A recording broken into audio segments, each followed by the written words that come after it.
Okay, so I need to say something up front. I did not expect to have feelings about this movie. It's a zombie movie about zoo animals. It's based on a concept by the guy who created Hellraiser, made for children. With gummy zombie rabbits that lose their heads and just casually pick them back up and reattach them like Mr. Potato Head. I repeat, I did not expect to have feelings. And then a young wolf had to face her own zombified grandmother coming after her, and something shifted. And I realized this wasn't just a fun, scary kids movie. This was a movie about what you do when the person who is supposed to protect you becomes the thing you're most afraid of. I was not ready, not even a little bit. Culpeper Zoo is a massive zoo with amusement park-like attractions and a theme song that plays every 7 o'clock at a fountain. Fandom warm, familiar, safe in the way that only places you've never left feel safe. Gracie, a young timber wolf, lives there with her survival-obsessed pack and her paranoid grandma Abigail. Abigail trains the pack for any upcoming disaster and warns them to never trust the other animals.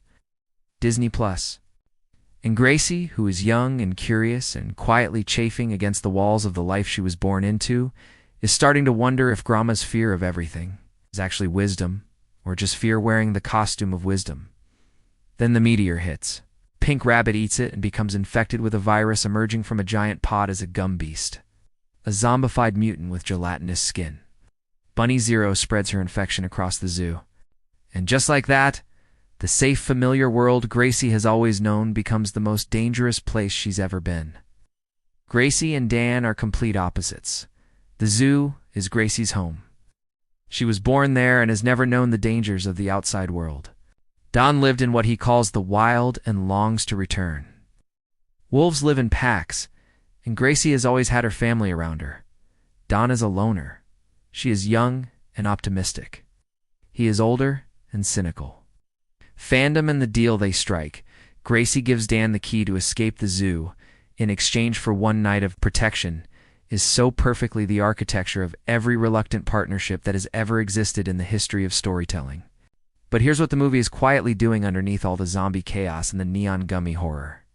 It's asking what happens when the safety you were promised turns out to be a cage, when the grandmother who trained you for every disaster couldn't prepare you for the one where she becomes the disaster, and the walls that were supposed to protect you become the thing trapping you inside the danger. Gracie's whole life, Grandma Abigail, told her trust no one outside the pack. The other animals are not your people. Stay within the fence. Stay within what you know.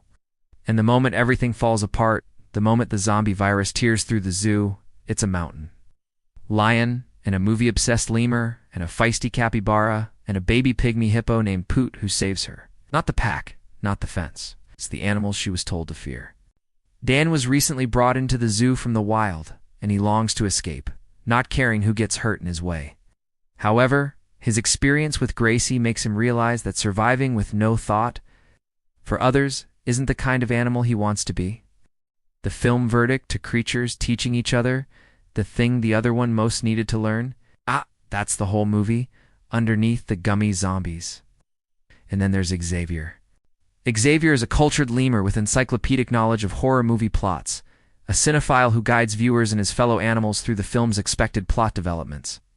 He is one of the funniest characters I've encountered in an animated film in years, constantly narrating the horror movie logic of their situation, explaining to the group that they're in Act 2, warning them that Act 3 involves sacrifices and risks and either triumph or crushing defeat.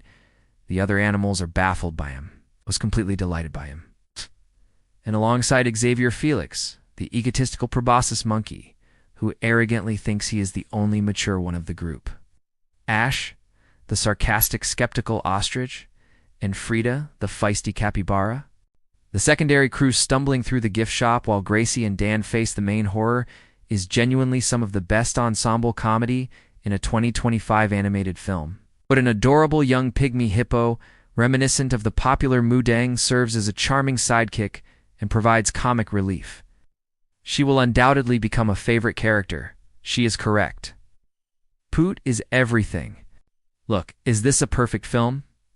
Night of the Zoopocalypse is more of a labor of love than most of its rivals. Some of the character development is thinner than I wanted. The ending resolves a little faster than the setup earns. and the meta-commentary from Xavier, while brilliant for adults, might genuinely confuse younger kids. But here's what this movie does that I want to talk about.